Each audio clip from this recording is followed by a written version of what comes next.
In today's video, I'm going to teach you how to save Office Word files to local PC instead of OneDrive 5 minutes. If Word keeps nudging you to save to the cloud, don't worry, saving directly to your computer is quick and easy. This is especially helpful if you're working offline, storing sensitive documents locally, or just prefer managing your own folders. I'll walk you through the process and share a few tips so you know exactly what's happening and where your file is going. Start by opening your Word document. You can open an existing file or a new one you've just started. Make sure you're happy with your latest changes so that when you save, you capture everything you've done. If this is a brand new file, that's perfectly fine. You'll choose the name in a moment.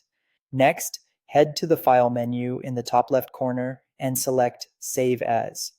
Save As is useful because it lets you pick the location and file name instead of Word defaulting to a recent or cloud location.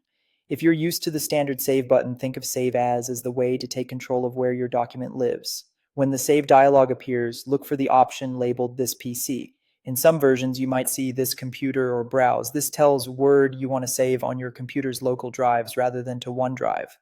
If you've been seeing OneDrive suggested at the top, that's normal. Word prioritizes cloud storage, but choosing this PC ensures the file is stored locally. You'll then see your folders and drives like documents, desktop, or any other local or external drive that's connected.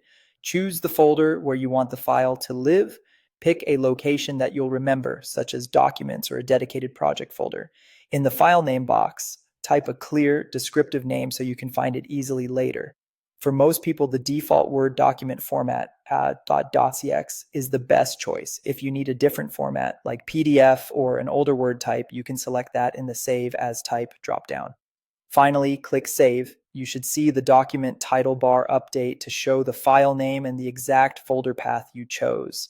That confirms it's on your local PC. If you ever want to check, go to File and look at the path near the top, or open File Explorer and navigate to the folder you selected. From now on, when you press Save, Word will keep updating the local copy in that location. That's it. You've saved your Word file to your PC instead of OneDrive.